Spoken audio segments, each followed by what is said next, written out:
rahimakumullah, dari paparan dan penjelasan khutbah pertama tadi dapat diketahui bahwa hakikat perayaan Maulid Nabi sallallahu alaihi wasallam bukan berasal dari Nabi Muhammad sallallahu alaihi wasallam, bukan berasal dari Khulafair Rasyidin, bukan berasal dari para sahabat lainnya, bukan berasal dari tabi'in, bukan berasal dari tabi'ut tabi'in, dan juga bukan berasal dari para imam madhab yang empat.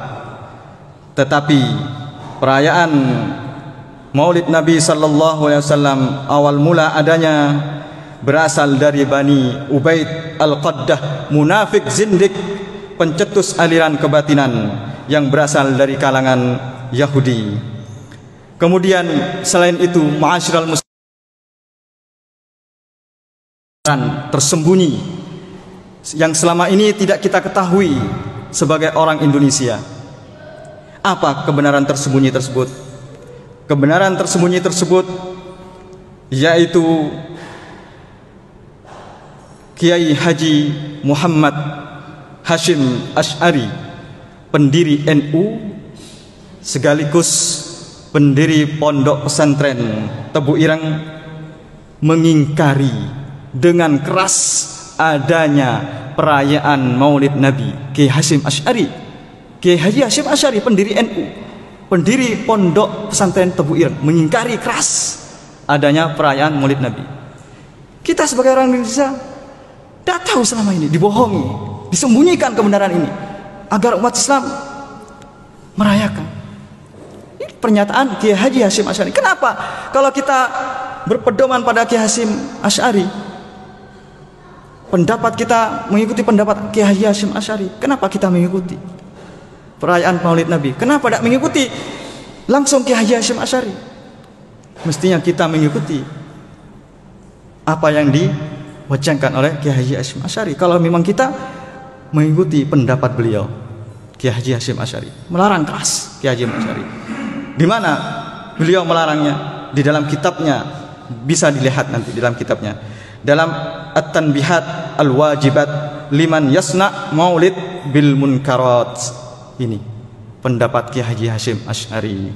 Ma'asyiral muslimin rahimakumullah, jika sudah tahu hakikat yang sebenarnya, awal mula adanya perayaan Maulid Nabi sallallahu alaihi wasallam. Assalamualaikum warahmatullahi wabarakatuh. Alhamdulillah, salatu wassalamu ala Rasulillah wa ala alihi wa sahbihi wa mawala, la haula wala quwata illa billah, amma ba'd. Saya Sofyan Thauri, channel dalam hal ini ingin menanggapi terkait ceramah oleh Ustadz Yasir Hasan Al-Idris ketika dia khutbah Jumat. Di khutbah keduanya beliau mengatakan bahwa Maulid Nabi itu dikerjakan pertama kali oleh orang zindik, ya, Syiah, atau bukan berasal dari Nabi dan bukan berasal dari para tabi'in, tabi'ut tabi'in dan sebagainya. Nah, ini lagi-lagi mereka berbuat ulah menurut saya yang sangat berbahaya, dan ini mengganggu daripada rasa kenyamanan kita sebagai seorang muslim, terutama bagi orang yang kelompok atau jamaah yang senantiasa melakukan Maulid Nabi setiap tahunnya. Lagi-lagi Ustadz ini tidak lagi menghormati bagaimana nasihat daripada nenek moyang kita, di mana bumi dipijak, di situ langit dijunjung. Artinya ini sesuai dengan hadis dan nasihat pesan dari Rasulullah Sallallahu Alaihi Wasallam yang mengatakan, khatibunas ala qadri biuqulihim, bergaulah, berbicaralah, ya, dengan manusia sesuai dengan kadar intelektualitas mereka. Artinya apa? Hendaknya kita berbicara itu jangan sampai menimbulkan resistensi di tengah-tengah umat Islam. Dan lagi-lagi orang-orang seperti Ustadz Yasir Hasan itu mirip, ya, dan orang yang semisalnya lagi-lagi mengatakan bahwa ini nggak ada dalilnya, ini suatu perbuatan bid'ah, bahkan menuduh ini adalah perbuatan orang kafir dan sebagainya. Saya ingin menganalogikan begini, bahwa Maulid Nabi ini, ya, walaupun tidak ada contohnya dari Rasulullah SAW, itu bukan berarti kemudian tidak bisa kita kerjakan. Banyak riwayat-riwayat yang mana itu bukan amalan dari Nabi, tetapi kemudian ya menggunakan dalil-dalil umum, itu bahkan dibolehkan gitu. Bahkan panutan mereka, ulama mereka seperti Ibnu Taimiyah dalam Iqtidas Shiratal Mustaqim, beliau mengatakan bahwa wa ta'zimu al-maulidi itakhadhu muthiman qad yaf'aluhu ba'dun nas, ya, wa yakunu lahu fihi ajrun azim, ya kan, li husni, ya, qasdihi wa ta'zimu li Rasulillahi sallallahu alaihi wa alihi wasallam.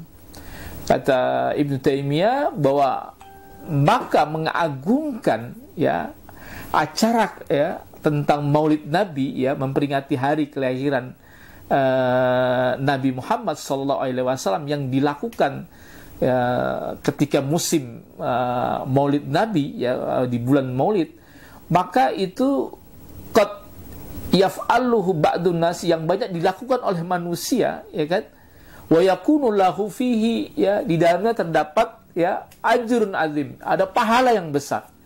Kenapa bisa demikian? Li husni qasdihi, ya, karena baiknya, bagusnya daripada maksud dan tujuan, yaitu apa? Wa ta'zimuhu li Rasulillah, yaitu dengan mengagungkan daripada Nabi Muhammad sallallahu alaihi wasallam. Ya, saya ilustrasikan begini. Bagaimana makan terigu? Boleh nggak? Boleh. Ya, terigu. Lalu kemudian makan daging? Boleh. Daun bawang? Boleh. Ya, kemudian telur? Boleh. Ya, lalu jadilah martabak. Ya, tentu kita akan mengatakan boleh. Ya. Nah, di dalam dalil-dalil umum, ya, kita boleh nggak bersalawat kepada Nabi? Ya, ya. Innallaha wa malaikatahu yusholluna 'alan nabi. Ya ayyuhalladzina amanu shollu 'alaihi wa sallimu taslima. Ya, boleh nggak kita memberikan infak atau sedekah kepada anak yatim? Boleh. Ya. Kemudian boleh nggak kita kemudian beristighfar di sana? Boleh. Ya, wasari'u ila magfiratin min rabbikum wa jannatun arduha samawati wal ard. Kemudian apalagi? Di sana ada salawat, ada sedekah anak yatim, di sana ada tahlil, mengucapkan la ilaha illallah, di sana ada istighfar. Ya, di sana juga ada macam-macam ibadah-ibadah yang lainnya, memberikan makan dan sebagainya. Ya, lalu kemudian menjadi acara seremoni yang disebut dengan Maulid Nabi Muhammad sallallahu alaihi wasallam. Lantas kita mau mengatakan itu dengan dalil-dalil umum dibolehkan, lantas kita mau mengatakan bahwa itu bid'ah, itu sesat. Nggak bisa begitu. Antum bagusnya lebih baik, ya, belajar lagi, ya, belajar usul fikih dan sebagainya, ya, yang hal sedemikian tidak lantas kita sebut sebagai ini adalah perbuatan bid'ah. Ya, demikian tanggapan saya. Ya, saya sangat prihatin. Ya, dakwah-dakwah yang model seperti ini nanti akhirnya juga akan menimbulkan keresahan di tengah-tengah masyarakat, dan yang paling mengerikan adalah nanti Anda bermain play victim, merasa menjadi korban. Kalau udah seperti itu, Anda akan mengatakan nahnu ghuraba, kami adalah ghuraba, yang mana Rasulullah pernah mengatakan bada'al Islam ghariban fasayaudu ghariban kama bada'a fatubalil ghuruba. Islam ketika muncul itu asing, dan suatu saat akan kembali menjadi asing sebagaimana yang pertama. Maka beruntunglah fatubalil ghuruba, beruntunglah orang-orang yang asing tersebut. Demikianlah sekelumit dari saya. Ya, jangan lagi Anda mengatakan Anda menjadi korban, Anda dipersekusi, tapi Anda tidak melihat bagaimana, ya, akibat itu karena adanya sebab. Ya, sebabnya apa? Anda coba koreksi, bermuhasabah diri. Mudah-mudahan Anda dan kelompok Anda bisa lebih bijak di dalam berdakwah di Indonesia yang notabene kebanyakan mayoritas mereka adalah akidahnya Asy'ariyah dan mazhab fikihnya adalah mazhab Syafi'i, ya, dalam bertariqat dan tasawuf mereka mengikuti daripada Al-Imam Al-Junaid dan Abu Hamid Al-Ghazali. Demikian dari saya, kurang lebihnya mohon maaf. Billahi taufiq wal hidayah. Wassalamualaikum warahmatullahi wabarakatuh.